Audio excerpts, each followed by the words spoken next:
Meni je posebno zadovoljstvo što mogu da učestvujem u jednom ovakvom radu, pogotovo kada se tiče moga zeta. Jer kad se ženio nisam očekivao da će ovoliko daleko dogurati.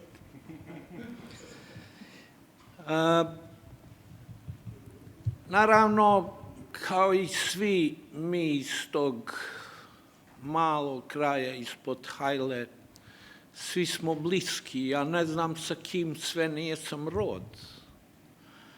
Tamo u neku ruku svi smo nekako izmiješani, i bratski, i plemenski.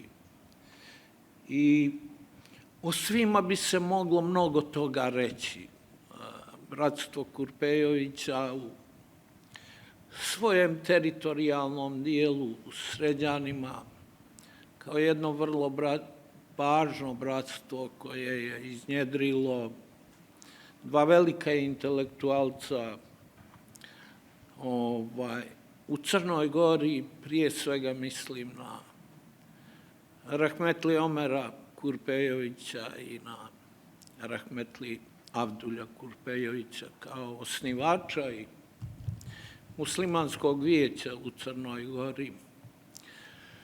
Naravno, ovakvi određeni časopisi ili izdanja koja podsjećaju na rodni kraj, na svoje porijeklo, daju doprinos da se očuva ime, da se očuvaju znamenitosti ljudi koji su dali doprinos ne samo kraju odakle potiču, već i cijeloj Crnoj Gori.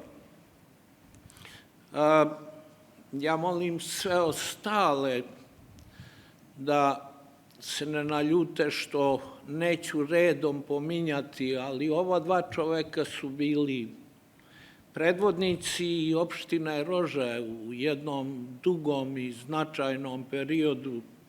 Ja sam malo zakačio to, jer ipak 65 godina sam napunio.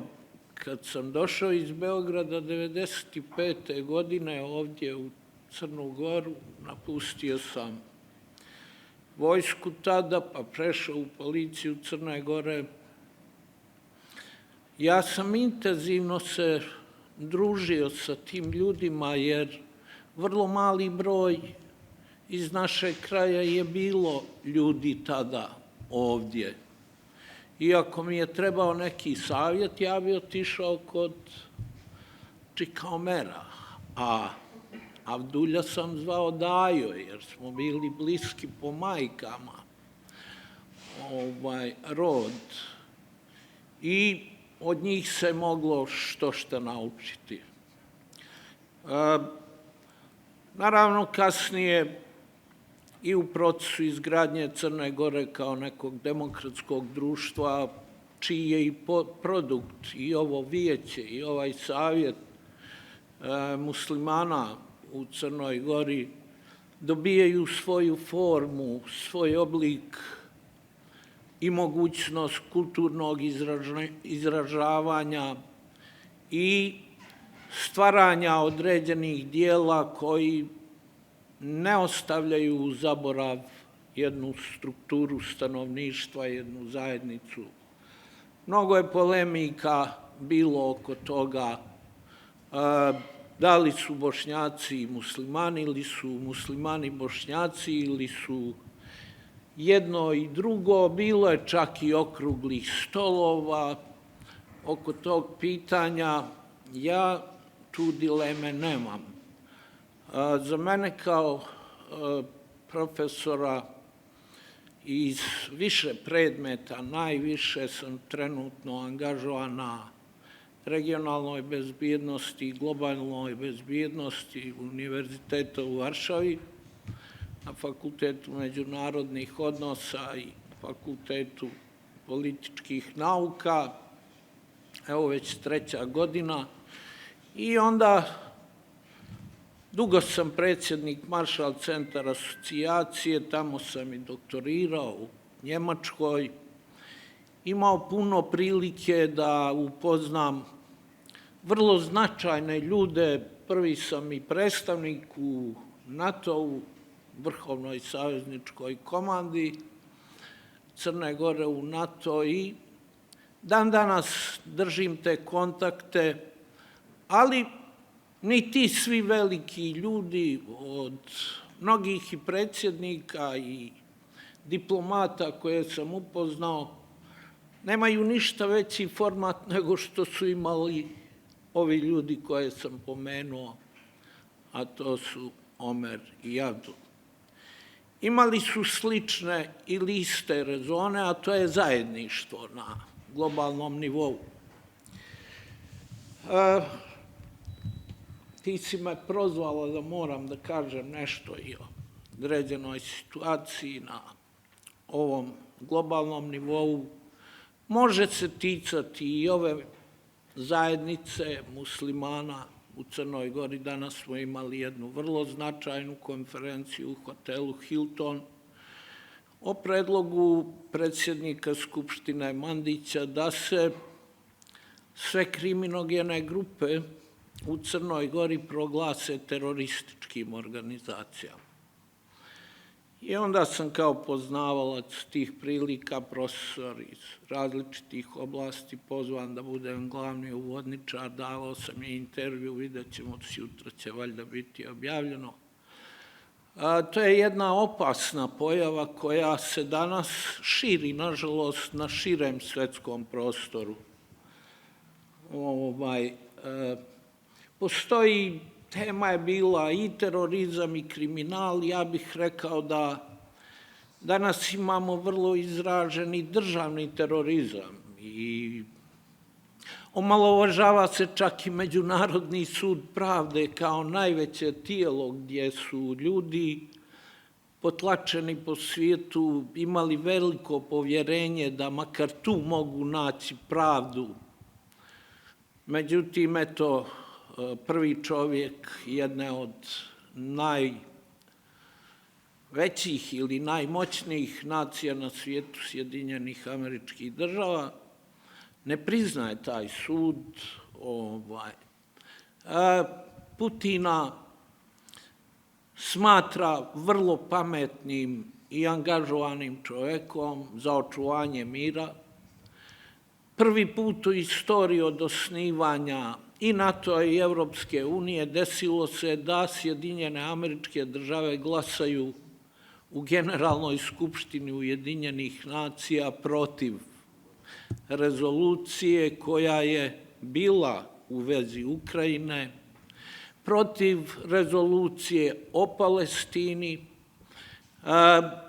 Oni koji su kreirali sudbinu Palestinaca, od te prve intifade pa do dan danas,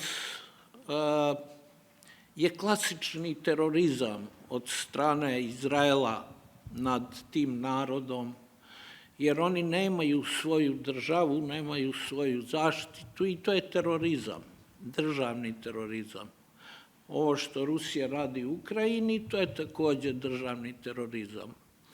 I Putin i Netanjahu su okrivljeni, odnosno, izvinjavam se, donio je odluku Međunarodni sud pravde da su oni pokretači genocida na određenim prostorima i osumnjičeni su i izdata je poternica za njihovo hapšenje. No, moć je uvijek u međunarodnim odnosima glavna. Te refleksije se sada itekako pružaju i na Balkan. Svjedoci ste šta se dešava u Republici Srbiji i formiranju srpskog takozvanog svijeta. Izvinjavam se svakome pojedinačno, bilo da ima Srba ili Albanaca ili drugih nacija ovdje, ali ja uvijek govorim o činjenicama, nikad ne govorim svoje mišljenje. To što kažem, to je potkrijepljeno. Albanci sa druge strane stvaraju svoj albanski svijet. Hrvati su već dali to do znanja, potpisali su odbrambeni sporazum sa Kosovom i sa Albanijom prije 10 dana. U Republici Srpskoj je proglašeno da je to faktički novim ustavom posebna država i u svemu tome mi smo dovedeni u situaciju da ponovo razmišljamo o svojim sudbinama. I to je jedna krizna situacija koja nije ni malo dobra. Ja bih samo kratko rekao o tome da, prepoznajući sve ovo, mi smo prošle godine oformili jednu nevladinu organizaciju koja se zove Demokratski pokret naroda i dijaspore Crne Gore, u kojem imaju učešće i moji dragi prijatelji Sabrija Vulić i Kadrija Kurpejović, u kojoj imamo pripadnike svih naroda iz Crne Gore i svih naroda iz dijaspore na nivou funkcionalnom kad se tiče potpredsjednika od Roma do Crnogoraca. I to je nešto što se pokazalo na prostoru Jugoslavije kao vrlo uspješan model. Da li ćemo uspjeti kao nova neki politički subjekat na prostoru Crne Gore da ujedinimo te sve strukture, zavisi i od samog našeg rada i od dobre volje, a i od okolnosti i moći onih koji će imati ciljeve šta će da postignu na ovome prostoru. Ne bih vas više opterećivao sa ovim stvarima, ovo je ipak svečarska prilika. Ja uglavnom nemam prilike kao neki moji ovdje drugari od Salka, Iska, Kadrije, Sabrije, da pričam o kulturološkim temama. Meni je sudbina dodijelila bezbjednost i međunarodne odnose i u tom smislu mi predstavlja posebno zadovoljstvo. A vama čestitam na ovako dobrom radu i želim da u buduće idete sve gore i sve više da radite i sve bolje da postižete. Sve najbolje vam.